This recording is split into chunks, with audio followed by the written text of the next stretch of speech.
Joseph Puthussery XMLA.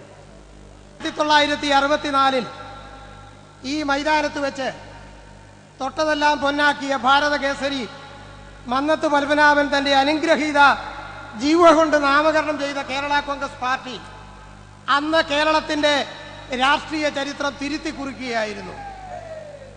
49 വർഷം പിന്നിട്ട് 50ാമത് ജന്മദിനത്തിലേക്ക് കടക്കുമ്പോൾ കേരളത്തിൻ്റെ രാഷ്ട്രീയ ചരിത്രത്തിൽ തങ്കലിപികളിൽ എഴുതി ചേർക്കാൻ കഴിയുന്ന ഒട്ടേറെ അധ്യായങ്ങൾ തീർത്തുകൊണ്ടാണ് കേരള കോൺഗ്രസ് ഈ വലിയ പ്രയാണം നടത്തിയിട്ടുള്ളത്.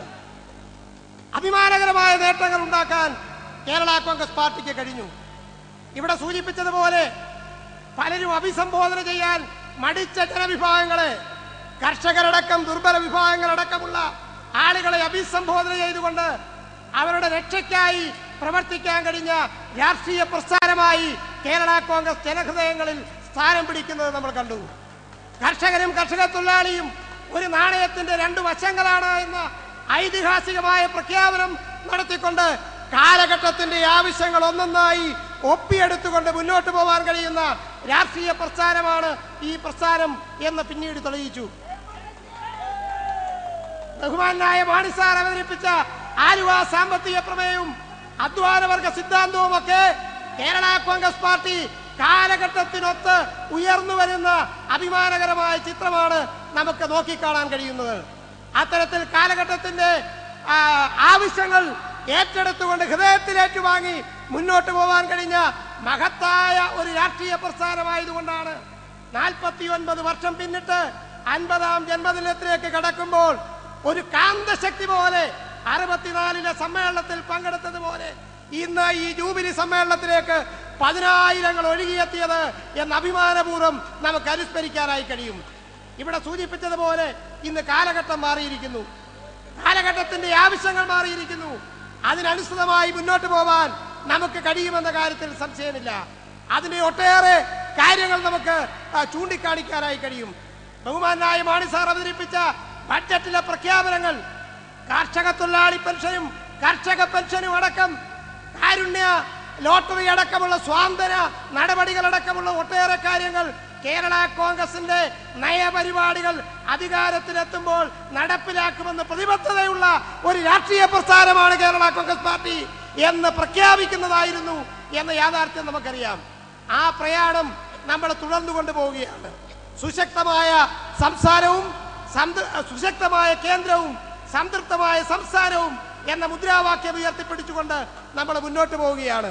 ഒരു പ്രാദേശിക പാർട്ടി എന്ന നിലയിൽ പ്രവർത്തിക്കുമ്പോൾ പ്രാദേശിക പാർട്ടിയുടെ പരിമിതികൾക്കപ്പുറത്ത് ദേശീയ വീക്ഷണവും അന്തർദേശീയ വീക്ഷണവും പ്രകടിപ്പിക്കാൻ കഴിഞ്ഞ രാഷ്ട്രീയ പ്രസ്ഥാനമാണ് കേരള കോൺഗ്രസ് പാർട്ടി എന്ന അഭിമാനബോധം നമുക്കുണ്ടാവണം എന്ന് വിനയപൂർവ്വം സൂചിപ്പിക്കാൻ ഞാൻ ആഗ്രഹിക്കുന്നു.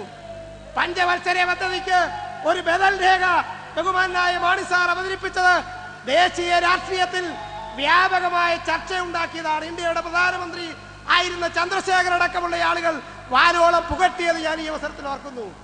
ഏഷ്യൻ സാമ്പത്തിക സമൂഹം വേണം എന്ന ചർച്ച കഴിഞ്ഞ 2 വർഷത്തിനുള്ളിൽ ഏഷ്യയിലെ രാഷ്ട്രത്തലവന്മാർ ഒരുമിച്ചുകൂടി ഏഷ്യൻ സാമ്പത്തിക സമൂഹം വേണമെന്ന ആശയം മുന്നോട്ട് വയ്ക്കുകയുണ്ടായി.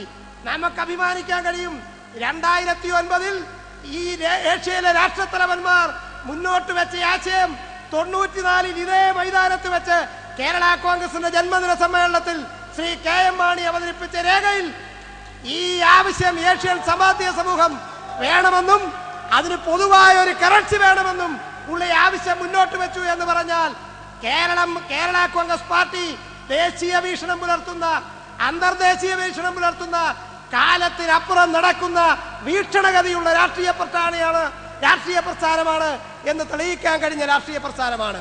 ആ നിലയിൽ നിശ്ചയമായും കാലഘട്ടത്തിന്റെ ആവശ്യങ്ങൾ ഏറ്റെടുത്തുകൊണ്ട് നമുക്ക് മുന്നോട്ട് പോകാം. ബഹുമാനായ CF സാർ ഇവിടെ സൂചിപ്പിച്ചതുപോലെ ഇന്ന് കാലഘട്ടം ഉയർത്തുന്ന ഏറ്റവും വലിയ വെല്ലുവിളി, ജനാധിപത്യത്തിന്റെ ഏറ്റവും വലിയ ശത്രുവായി മാറിയിരിക്കുന്ന അഴിമതിക്കെതിരായ പോരാട്ടം ശക്തമായി നടത്താൻ നമുക്ക് കഴിയണം. നമുക്ക് പ്രചോദക ശക്തിയായി നിന്ന ബഹുമാനായ ശ്രീ PT ചാക്കോ പറഞ്ഞു, ജനാധിപത്യത്തിന്റെ ഏറ്റവും വലിയ ശത്രു അഴിമതിയാണ് എന്ന്.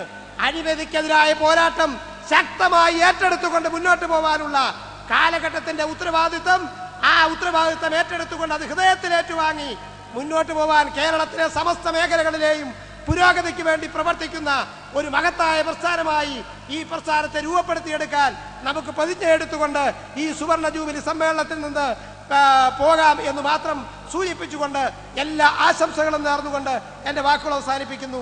നമസ്കാരം. ജയ് ഹിന്ദ്.